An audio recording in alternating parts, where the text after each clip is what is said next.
Do this Merry Christmas Eve version of the Bid Nerds. Good morning, everyone. It is Christmas Eve on the Las Vegas Strip. My name is John Polnick. I'm coming to you right here live, right on the Fremont Street Experience, along with my partner, Michael Deeb, who is looking very festive out of San Francisco, the Bay Area. This is your daily nerd out on the most interesting cars on Cars and Bids and Bring a Trailer. And today is the last auction before the holiday tomorrow, and we've got a pretty good show set up for you. What do you got? What's going on over there, Grinch? I like your hat. Yeah, not bad, huh? Yeah, we didn't plan this. We just this just Forgive happens. me.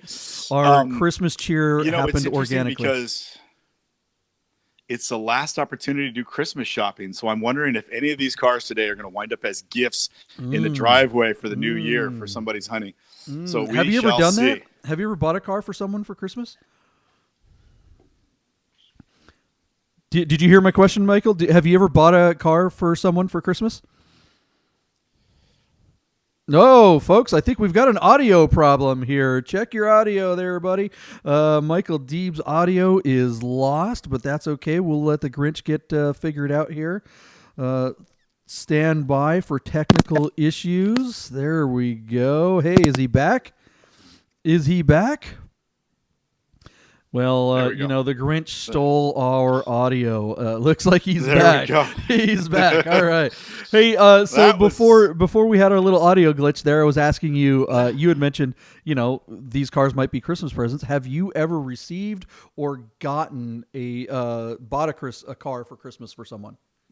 No, not for Christmas. No. I will say my dad gave me a Fiat for my high school graduation. So Okay. I did not get a car in high school, but upon graduation day, when we, tossed the hats in the air, walked across the street in the parking lot, was my graduation gift, which was a Fiat 124 Sport Coupe that I absolutely loved. And then, oh boy, JP, I would say somewhere around 97 or 98, I bought a 500E Mercedes for my dad, and then he gave me his 190E 16 valve. And when I put the keys in a card that had like a sports car on it, like an animated sports car, and I said, "To Dad, for everything you've ever done for me, Happy Father's Day." Nice. And I slid it under the door of his apartment. And I went back to see him in the morning, and when he answered the door, he was in tears. So I was like, wow, that was really good. That I got many miles out of that gift, if it makes any sense. Nice. Nice. And we had the two cars. So those are the two car gifts that were particularly powerful between me and he. Well, there were certainly some cool cars that went on the block yesterday, and I wonder maybe one of those was a Christmas gift on its way to someone's Christmas tree tomorrow or tonight. You want to go over our predictions for the cars that went on the block yesterday, Sure. just so you know, to the audience? Yeah. So One of the things, hold on. One of the things that Michael Deeb and I do on the shows, we predict what we think these cars will actually sell for on the auction block. So we have a little bit of a competition, and it's getting heated. All right, so let's go over yesterday's cars. Sorry to cut you off there, Mike. No, not at all. So actually, yesterday was a pretty good day. It was pretty evenly split between the two of us. This is a car you selected out of Southern California, the Nissan 300Z Turbo. And we had a social media post, Bid Nerds did, about whether or not this car is collectible. And the response was an overwhelming yes. And like you had said, this is the next big thing. So I said 12.5, you said 15, and that car sold right in between our bids at 14,400. If I remember, JP, this car is a turbo with a stick and only had like 60,000 miles on it. So that was a win for you. I sure believe this car has a lot of upside. I think you're going to see this car or cars like it soon bringing a lot more money. That's a good one to put away, especially for the money, man. $14,000 investment that could double in value in the next summer or two. We also looked at a very economical 2006 Honda Element, also on Cars and Bids.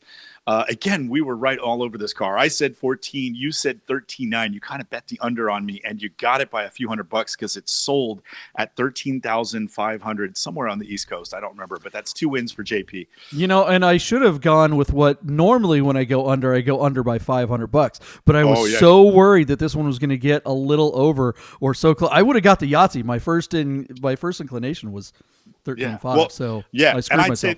I'd say that was a little karma that you didn't get the Yahtzee because you just covered me instead of touching your gut. All right. Then we jumped over to Bring a Trailer. We had a car that you and I both just covet, a 2008 Porsche 911 Turbo. The thing that makes this one interesting is you're looking at a forced induction master engine with a manual transmission. You and I are all over this car. I said 104. You said 100,000, and the car brought $101,975 at Hammer. These cars have really, like you said, come in value in the last couple of years. You could steal these for 65 to 85 grand a few years ago, but those days are long gone. The sticks are through the roof. This one was spectacular with the cocoa leather. We also looked at a car I selected to juxtapose against your Nissan 300Z, a 91 Toyota Supra Turbo. I thought this car would bring $19,000 with a stick and 85,000 miles. You bet the under at 18.5, and you shouldn't have because that car brought $21,250 for my first win of the day. And it was interesting to see that car is a little stronger than the Nissan.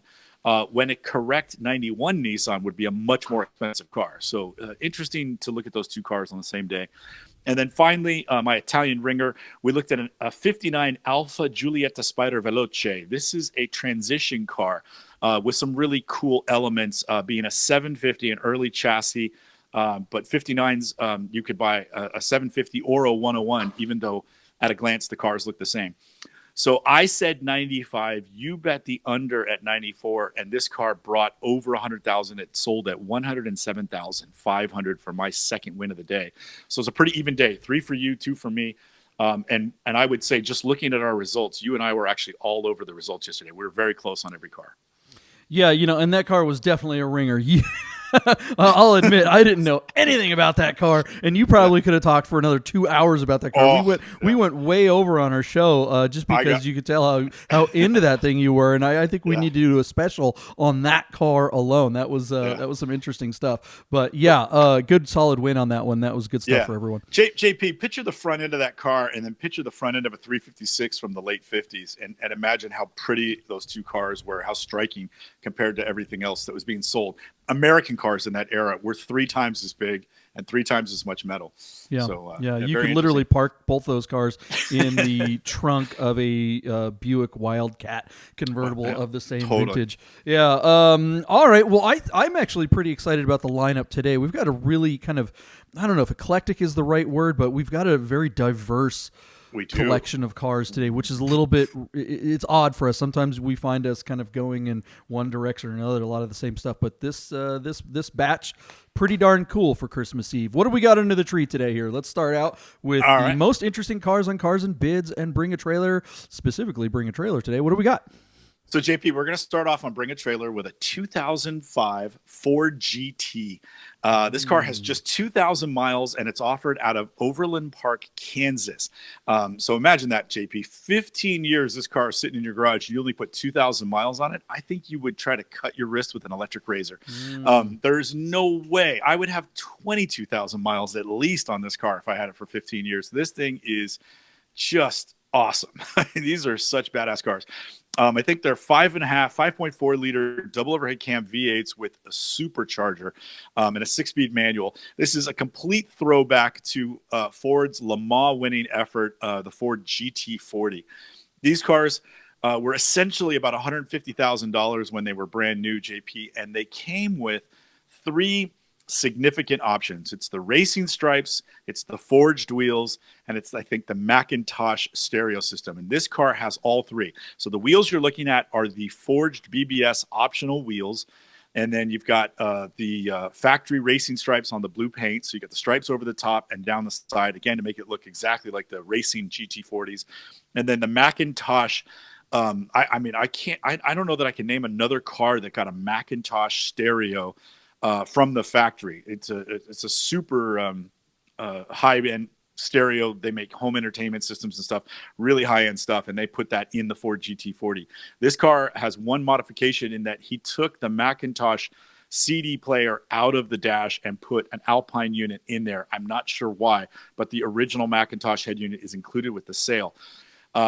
These cars have often brought, they kind of had an early moment where they were bringing $300,000-$400,000, and then they softened for quite a while, and you could pick one up for about 200 220. But this is a low mile 3-option car, no stories, and it's already at $300,000 with less than an hour and a half to go. I've never ridden in one. And I've actually rarely, you see them at car shows, but I've never really seen one drive. I've never been behind one on the road or seen one at a track day. They've been exotica, and they've been treated like museum pieces. And that kind of bums me out that you don't see them with, like, stone chips on them, or you watch one drifting around the turn at a local track day. But absolute incredible performance for the money. And these are investment grade cars that I'm happy Ford made. What do you think? Love them. I don't know if there's a better, cooler car out there in the modern era that's not made by Porsche. I mean, this thing is just so badass. Matt Farah, when he was still on the drive, before he started doing the smoking tire, he famously drove one of these when it was fairly new and said it was the best car he'd ever driven. And wow. There's a guy who's driven all kinds of stuff. He said it was the best car in the world. Wow. Yeah, this is one of the few cars that, for the money, I mean, this car is going to bring probably, well, we'll get to the price in a minute, but yeah. I mean, like you said, already at 300 and climbing with this few miles, this car is going to bring a bunch more money. For that same money, what do you get in a Porsche or a Ferrari or a Lamborghini or any other kind of exotic of its contemporary? Right. I don't know if there's a car that's more fun or better or cooler than this. So from the era Porsche made the Carrera GT, those cars bring $750,000. So chances are you're not shopping these two cars against each other. Mercedes made the McLaren SLR, and this is a 10 times better driving car in every way. The engineer went into this car is incredible, whereas the SLR has a beautiful bodywork, but every single component in the car is a parts bin. It came off of an E-Class or an S-Class, and it's kind of garbage on the inside. And they don't drive very well. They don't handle. This car, you could run down a Ferrari or Porsche in your Ford GT. So these cars really do. They've definitely carved out a niche for themselves in the marketplace as an exotic. This Ford GT versus the brand new one. What's your take on that? Well, yeah, so it's really interesting. I just think this is going to be much more of a driver's car because it's got 3 pedals and a manual gearbox, and it starts and stops right there. Sparco seats, Brembo brakes, BBS wheels. This has all the components you'd want in a car, and this car looks like a GT40. It's unmistakable that it's a Ford. Whereas the contemporary GT was made by a Canadian race team, and it's basically a homologation ringer. Basically, they built a car to the rule book for IMSA GT Daytona or GTS. I don't know if Jeff Westfall's listening. He can chime in and tell us what rule book they were using when they designed the car, and then they federalized it from there. In other words, they gave it headlights and a defroster and turn signals, and they said, okay, it's a road car. It's an incredible performing car, but it's got a dual clutch gearbox, and it's not that much different than a Nissan GTR. If I went across the street and to one of the casinos down there in Fremont, and they had a new Ford GT, and I hit it big, I put 25 cents in that slot machine, and boom, won the Ford GT. I would drive it once just to say I've driven one. Yep. And then I would immediately sell it and go get one of these and, a bunch of other cars. 6 Porsches. Yeah, exactly. I absolutely, the Ford GT is a car I wish was still affordable. And they were. I mean, there was a while there for a moment that they were like $100,000. It was ridiculous how cheap they were for a minute. I don't remember seeing them that low, but I do remember seeing that if you had one with 15,000 miles on it, you could pick it up around 200, maybe the high 100s. I don't remember seeing them that low, but now, I mean, look at this car again, 3-option, low mile. I love the dark blue color. I don't like them in red. I don't like them in white. They even made a Gulf livery. They made, I think, 25 or 50 Gulf Heritage editions. And those cars, John, bring a about $100,000 to $150,000 premium over the exact same specification example of a non-heritage car. And they have historically done that. That was a $25,000 investment when they were new, and they bring 5 times that investment over the best GT that's out there. I mean, it's incredible. $3,000 vinyl job, and you've got a car that looks much better. Okay, so what's your bid on this thing? So I think there's 10% more to be had in this particular car. I could be wrong. It might be worth in the high threes, but I think this car is going to bring at least $335,000 on Christmas Eve and sell at that price. I wouldn't be surprised if it brought a lot more. I would be surprised if it didn't sell at that price, but I don't know. I mean, there's just so few of them out there. It's hard to say, but that's my bid. $335,000, Jabe. $335,000. All right, I think that's a pretty good bid. I'm oddly going to go a little over on it because it does have low miles. Where is this car? This is not in Canada, is it? No, Overland Park, Kansas. Okay, all right. Well, I mean, you could road trip that home. Let's do $340 for my bid, and we'll roll the dice on that one. All right. What a beautiful car. Wish it were going in one of our garages. What's next? Yeah. Okay, so we're going to stay. I'm bringing a trailer all day today. Cars and Bids is taking the day off. Doug DeMiro's wrapping gifts. So we're going to look at an 83 Ferrari 308 GTB Quattrovalvo. So, John, the biggest thing with this car is the tie-in to Tom Selleck and Magnum PI. He drove the GTS in that car for many of the seasons that he was on television, and so a lot of guys our age and a little bit older have coveted this car. And I would say that tie-in to the TV show that was so successful in the late 70s and early 80s is part of the reason why Ferrari can count on their success in the United States and this aura of unobtainium, because it was celebrity driven on TV when TV only had 3 channels and everybody had to watch that show. So what's interesting to note is the early cars are carbureted. The early 80 cars went to fuel injection and lost horsepower. So in 82, 83, Ferrari introduced a 5-valve head, and they are called 4-valve head, and they're called Quattrovalvos. So these cars met emissions, maintained fuel injection, and produced more horsepower than even the early carbureted cars. So of the 308 series, these are considered the best. They have 16-inch wheels, and they made probably 4 times as many GTSs with a target off as they did Berlinettas. So between 1982 and 1985, Ferrari only made 748 Berlinettas for the entire world. And we didn't even get Quattrovalvos in 82. We didn't get that car until 83. So this is a first-year 4-valve Berlinetta with 36,000 miles offered to us out of St. Louis, Missouri. Now, these cars are beautiful to look at, and they are head turners everywhere they go. People literally lose their mind when you pull up in a 308 Ferrari. And again, it has everything to do with Tom Selleck's influence on the marketplace. But I will tell you, as a Ferrari file who owns Porsches, these are not very good driving cars. And so, it's just so interesting. They're really wonderful to just drive the car down the road and go to Cars and Coffee, have a blast. They sound wonderful. That gear-driven cam is right behind your ear, and it sounds incredible. But the shifter is garbage. The pedals are spaced to the right because of the footwell.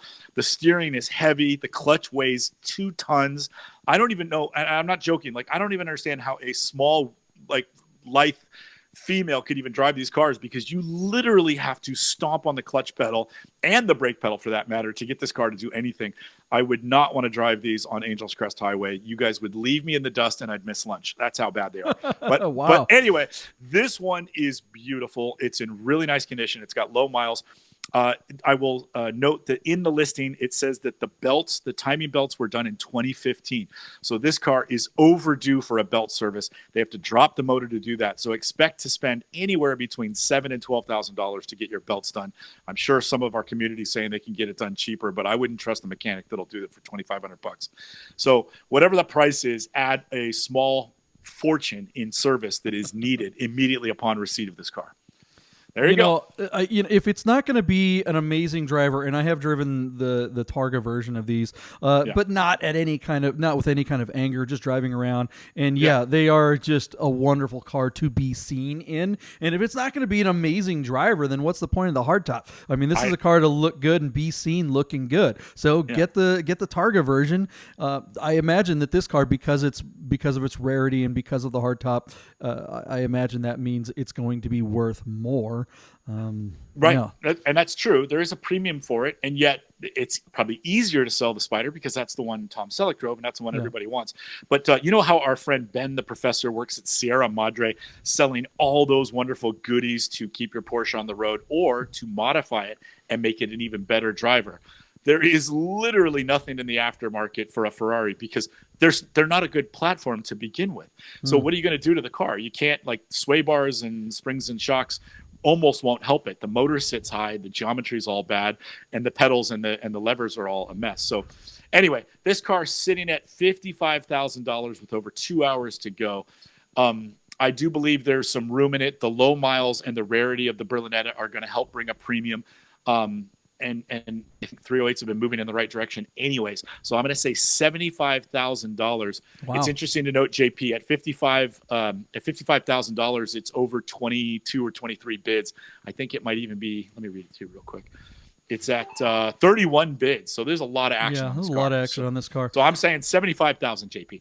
Well, we all know how important a platform is. This car is in the right place. I think you're right. I think it's going to... This looks like a car that should go under someone's Christmas tree. It's the right color. I'll go $5,000 over you and go... You said 75, I'll go 80. Yep. All right. And yeah, boy, I'm looking at that engine bay just going... I'm getting anxiety just looking at it. Could you imagine trying to... man, okay. Yeah. Anyways, let's... well, I'm sorry. The trick is there's a belt that drives a smog pump on those cars. So if you put it on a classic plate in Nevada or California, you just cut that belt and you free up like 10, 15 horsepower. And that's about it. The coolest thing on the car is the air horn. All right, what's our next car? Let's move on from the terrifying lump of coal Ferrari that might wind up on someone's tree. Here, have a gift. It's going to cost you thousands of dollars to use. Totally. Let's move on to something that's maybe a little more reliable. I don't know. Yeah. What's it's next? It's the equivalent of giving a family that you know that you don't like so much. It's the equivalent of giving their kid Light Bright because the parents are going to step on those pieces every morning and go, Paul Dick. Okay, so we're going to look at a 2015 Bentley Flying Spur. JP, a couple of weeks back, you had selected a Bentley Arnage T, and this was the car I was trying to get. I couldn't form the words Flying Spur. I think I said Silver Spur, and you're like, no, Dirk, that's a Rolls Royce. I was like, oh, yeah, that's what I meant. But this is the car I was thinking of. These cars are gorgeous. I think it's stunning. Here's a 2015, 5 years old. It's only got 5,000 miles at a Knoxville Flying T, Knoxville, Tennessee. This has the Flying T. I like that. That sounds like a bar, and totally. This has Honky-tonk. the twin turbo 6-liter W12, which is the monster motor. These did also come with a twin turbo V8, but the 12 is where it's at. I want to say that these cars, John, were and this one in particular was $236,000 when it was brand new. And yet here it sits this morning on Christmas Eve at $78,000 on 16 bids out of Tennessee. Stunning colors, stunning options, piano black interior, the 21-inch wheels. This has it all.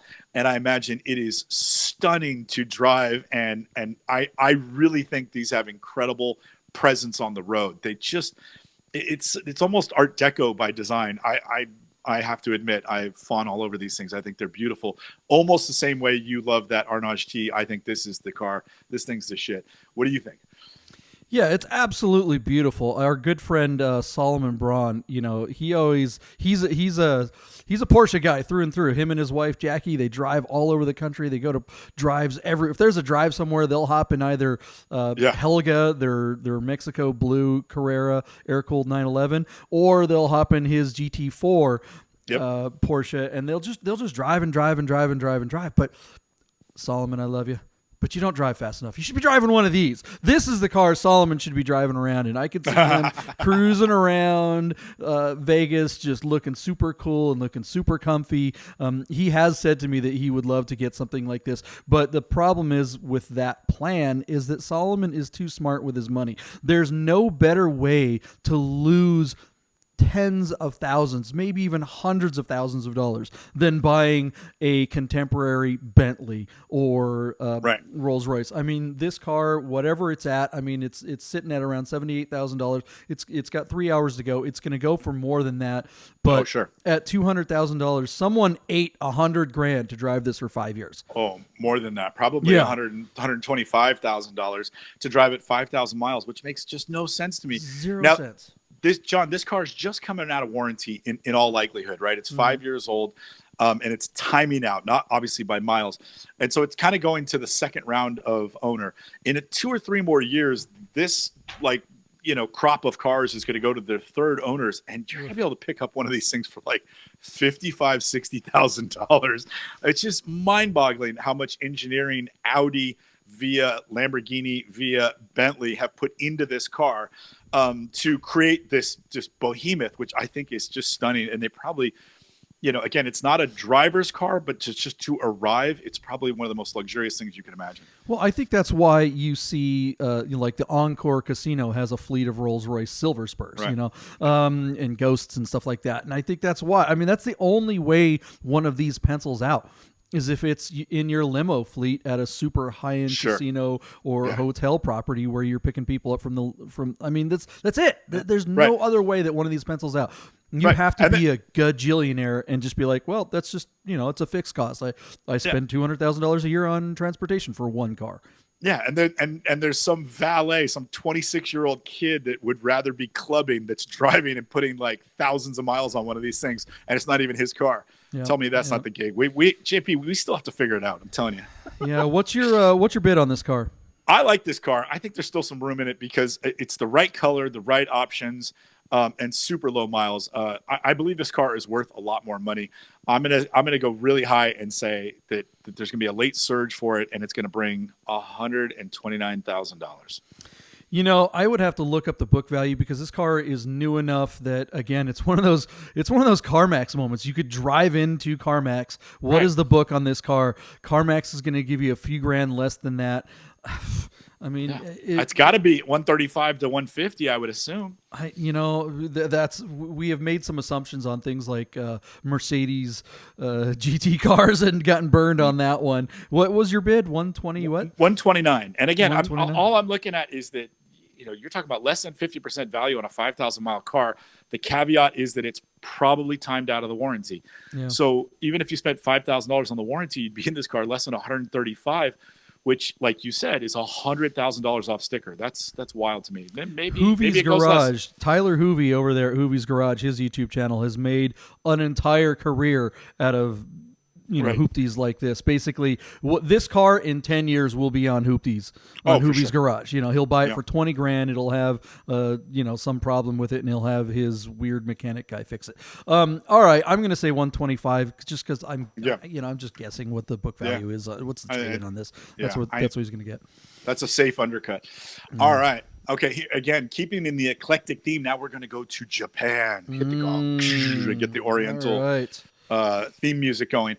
All right, here we go. Staying on Bring a Trailer, John, we are looking at a 1992 Acura NSX. This is a 5-speed manual car that has just 40,000 miles, but a couple of interesting things to note. This car is Grand Prix white, and in the early series, almost all these cars are either red or black, and white is very rare. I think it's super desirable, and there's a premium to pay for a white car. But wait, there is a problem. In 2011, while this car has been in Knoxville, Tennessee, I think most of its life, in 2011, this car hit a barrier and had some damage done to the rear of the car. So it's on the Carfax that there is an accident reported. And I believe that is what's holding this car back. It's sitting with 40,000 miles. It's sitting at $46,000 on just 9 bids. And I'm telling you, if this had a clean Carfax, I would think a white, black 40,000 mile NSX would be sitting at $65,000, $70,000 and waiting for a late surge on 24 bids. And we're nowhere near that.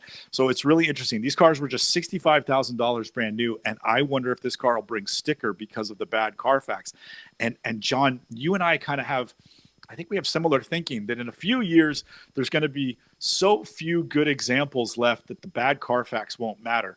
So this, I'm just kind of saying, my take is this could be still an investment grade car that you could purchase this car around $55,000 and put it away and just wait for it to come good despite the bad Carfax, assuming that the work is done correctly. And, you know, I don't know, it's a little late in the game to be saying you're going to jump. I said Knoxville, Tennessee, but this car is actually in Boonville, Mississippi, to run down to Mississippi and do a proper inspection of that aluminum frame. But man, it's a lot of cool eyeball and attractive nature for the NSX, a Grand Prix white car with low miles and black interior. That is unobtainium. So there you go. What do you think? I just find it fascinating the phrase "bad Carfax" is being used in reference to this car. A bad Carfax to me is a car that has a salvage title or a theft recovery or some kind of brand.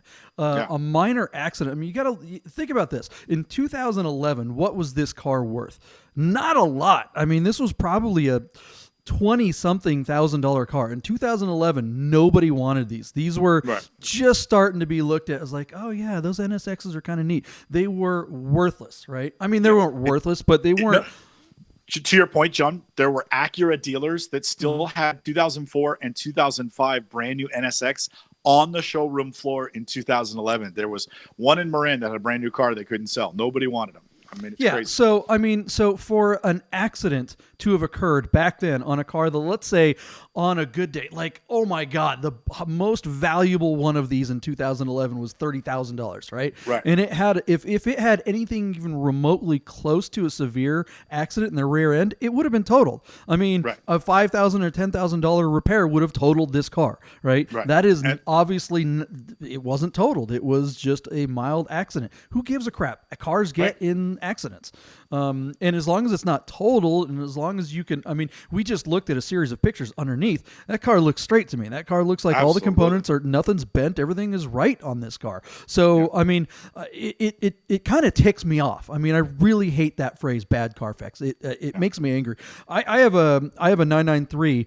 You know, I haven't looked at the Carfax, but I'm sure if someone did, it would say, oh, this car has a bad Carfax. And I would punch him in the face because I know for a fact that I called in the car got hit twice in as many weeks. It was parked and someone literally backed into it, bumped the bumper and drove away, and it put a teeny little scratch on it, and I wouldn't have cared except that I knew that they knew that they hit it because they stopped and kind of looked and then drove away, and then someone got their license plate number, so I reported them because they drove away. You know, this car does not have a bad Carfax. It has an accident on the Carfax. Those are two different things in my opinion. So I don't know. Yeah, I think this car is great, and maybe it does make for a great investment because you're right. Because dumb people are going, oh, it's got a bad Carfax. Well, screw you. You're going to miss out because you're an idiot if you don't buy this car because of that. If it didn't, I would think this is an $85,000 car, and I'm not even sure this car is going to break 60. So you're talking about like a $20,000-$25,000 concession for an accident on the Carfax. That doesn't make any sense. I mean, and again, find another white, black, low mile, early NSX. I challenge you. You rarely see them. So I think this car is going. Whoever gets it today is probably going to wind up stealing it. And I say good on to you because that's a great car. And in a few years, the Carfax thing won't matter at all. It won't even be a talking point. It'll just not matter. It even matters now. What's your bid on this thing? Yeah. So, John, as I said, it's at $46,750. And I believe it still has, let me read it to you again, just an hour to go out of Mississippi. I remember I said it wrong at the beginning. I think a car is going to bring just $53,000. It's just, there's not a lot of bids on it. It's at 11 bids, which makes no sense to me. This car should have 24 bids and it doesn't. Now there could be a late surge that brings it to 60 grand. But I'm guessing this car is going to sell around $53,000 because of the Carfax, which is ridiculous.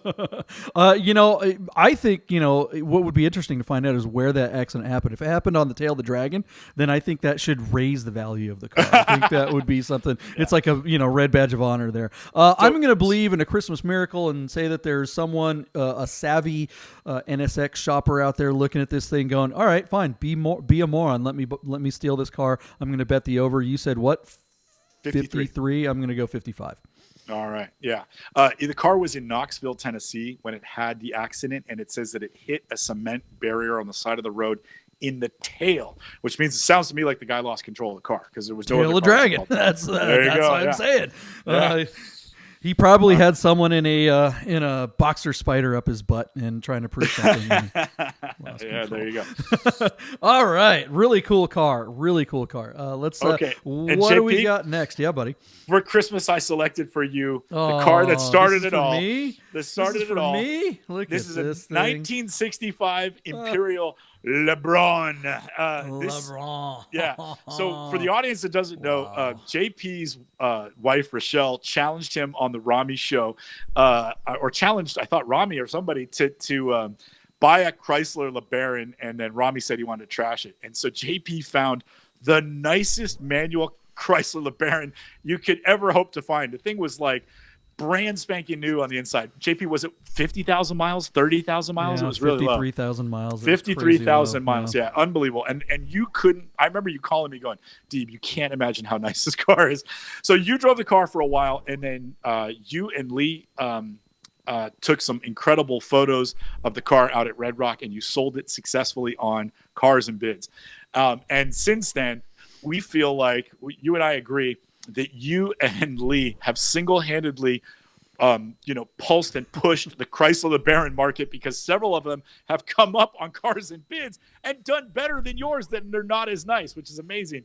So this is the great-great-grandfather of your car, 1965 Imperial LaBaron out of Neptune, New Jersey, showing 54,000 miles, but the true mileage is unknown.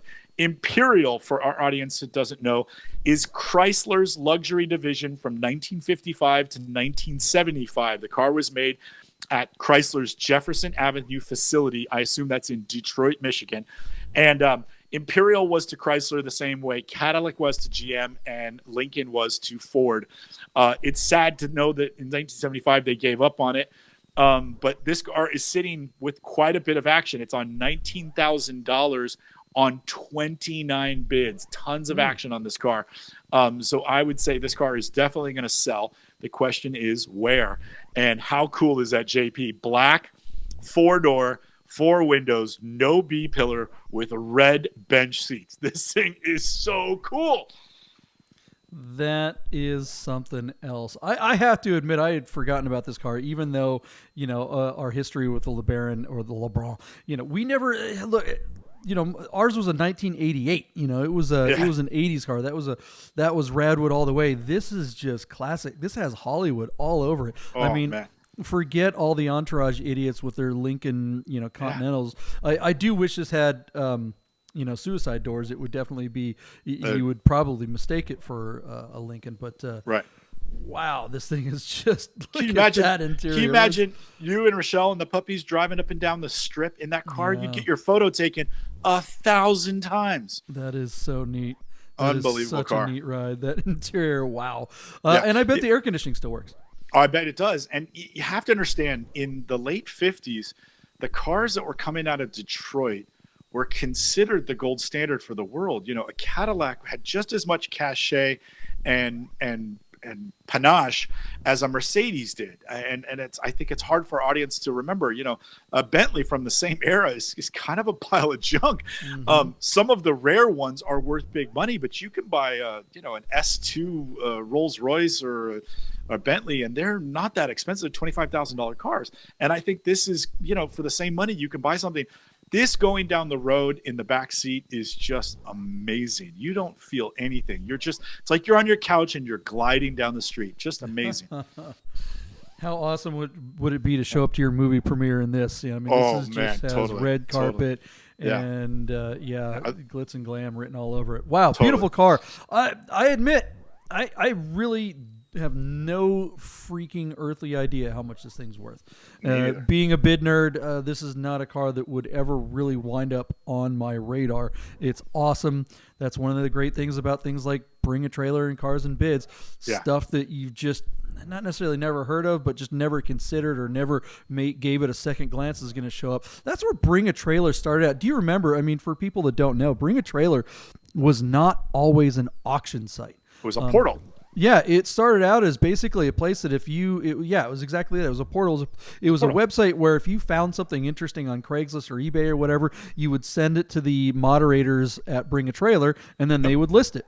Yep, it's a Bay Area company, and their categories were nationalistic. So you did French cars, Italian cars, Japanese cars, English cars, and then of course American cars. And I would say, kind of dovetailing on what you're saying, JP, is how cool it is that this car is on Bring a Trailer. Because if you have a subscription to Hemmings, or if you're looking for a car on Hemmings, you're never going to go and stop by and see what Imperials are listed. I mean, honestly, I might not say the Imperial word for all of the next 2-3 years, but here it is on Bring a Trailer. It's right in your face, and as you're scrolling, you have to see it, and you notice it, and you're like, wait, that's not a Lincoln, and that's not a Cadillac. What is that? And then you stop, and as soon as I saw LaBaron, of course, it made me think of you, and I thought, this is great. We're going to look at this. We're going to look at JP's great grandfather and see what these cars look like. And man, what a cool car. The whole sort of coupe side 4-door with no bar and all the windows down is just awesome. Well, okay, with almost 3 hours to go, sitting at $19,000, a little over that, where do you think this thing lands? Is there going to be a Christmas miracle for this car as well? Absolutely. This car is going to bring $26,500, and it's going to sell at that price. Wow, there is an affirmative. Where did you get that number from? Yeah, the Grinch told me. The Grinch told you. All right, well, I'll go over and bet 30. I'm just looking for Christmas miracles. You've got the Grinch hat. I've got, the big thing. Look, Bring a Trailer and Cars and Bids. I was talking to a very good friend of mine from back in my hometown yesterday. He happened to call up, we were having a Christmas conversation. He has two sons that are in their teens, and they're coming up. One is in the Coast Guard, Bren, and his younger son, Kason, I think, is graduating high school this year. And it turns out he's becoming a bit of a maybe a gearhead. We're hoping that that's going to happen. And so their dad called me and said, "Hey, Kason's getting into this stuff. He's thinking he likes the idea of maybe buying a car and maybe cleaning it up and maybe flipping or something like that to make some, better than being a busboy or as well as being a busboy." And so I was like, tell him to go on to Bring a Trailer. If he ever is trying to figure out what something is worth, tell him to go to Bring a Trailer. Just look it up. Forget the NADA, forget KBB. All that stuff is just complete horse crap, especially for something enthusiast. I mean, totally. The backlog, all of the information on all the auctions on every car that's ever been on Bring a Trailer is there and is searchable. And that is just a wealth of information. And it's pretty cool that to see a Z generation getting into enthusiast cars. I did make a requirement. I said to his dad, I said, make sure he only buys 3-pedal cars. That's true. Yeah. Make sure. If you get a 3-pedal car, someone will want it. If you get a 2-pedal car, you're going to be stuck with it. It's Boatacre. No enthusiast wants a 2-pedal car. Yeah, man. Okay, so is that all the bids? Are we done? That's is that all our cars? Yeah, we're done. Yeah. Is that Christmas Eve? But I think, listen, it's Christmas Eve, JP. I think, first of all, I want to thank you for giving me a platform to just bitch and moan. I want to thank our sponsor, Guys Customs. I'm actually wearing one today. And look at you. Me too. Look at that. We're both wearing our Guys Customs bracelets there. Yeah. Let me see. Let's get yours right up there in the camera. Yeah, which one do you got? Let me see if I can find this for you. I got this cool one. Look at this clasp that's on there. If I can get that up there. Can you see that? I believe is really cool stuff. So anyway, there you go. Nice. Is that one of the titanium bullet ones? That's really cool. Yeah, super cool. I think it's actually, I think it's a fishing lure. Guys Custom. Yeah, they repurpose some really cool things with their beads to make each one bespoke. And I got to select this one from inventory. It was really cool. So Guys Custom, thank you for helping us out all year. The Rami Show, Dwayne Wick, that Ben, I don't know, somehow he plays a part in all this for me. So I just want to thank everybody that, it's been a great year. It's been really fun to get the show off the ground, and I'm excited about rolling into the new year and where we go. So thank you. Merry Christmas, JP. Very nice shout outs, Guys Customs. That was awesome. Go check them out at GYX_customs on the Instagram. That's the only place to get one of those. You have to order them individually, paint to sample, all kinds of cool stuff. We're going to be talking about AutoFest here in the coming year for 2021. That's pretty exciting. Our friends at Godden Classic Las Vegas, 900 series, Tony and the guys over there. Thank you for all they do. Man, I have maybe so So if any of you guys follow Der Fascination, our our Porsche series, I was over at Tony's shop the other day with the roof rack that I put on my manual transmission Cayenne, and because the brackets that came with the roof rack, they didn't fit the factory crossbars from Porsche. No. I literally used hose clamps just to put the damn thing on there for a while until I could figure out what. So I got these crazy. It's just like the most janky looking thing. And Tony just looks at it. He's just shaking his head. And I come back like a week or two later, and he's got these he's cut out these aluminum brackets, and he made these handmade, just unbelievable custom made mounts. So I mean, gosh, if you're in Las Vegas and you want the guys that know how to really, guys that just love Porsches and work on them, go check out 900 series. Such a great story. Awesome. That's such a great story, JP. He must have looked at what you had fastened on there and went home. I could just see his wife making dinner, and he couldn't eat because he was so sick at what you had done to your roof rack. And he was like, "Now tomorrow I'm going to go in the shop and I'm going to fix it for him. I don't care what he says. I don't care if I get money for it. I got to fix it." He couldn't let it be. That's hilarious. It wasn't because he likes me or because he's like, "Hey, I want to do this guy a favor." It was just sheer disdain that someone would do what I did. It was just absolute contempt. It's like, you suck. Put these on your car. I can't. You just can't have that hose clamp thing out in the universe. So again, thanks, Tony. I am going to put a picture up of those on the Der Fascination Instagram page, and I'm going to ask folks if they can guess what they are. They're before they were mounted, and see what their guesses are going to be. Whoever guesses correctly will get a T-shirt. So don't cheat if you're from Bid Nerds and going over Der Fascination, or I don't care. We'll give you a T-shirt anyway. You need a just Der Fascination T-shirt. All right, Second Wind. Shout out to the Good Wolf. Thank you for hosting Cars und Café.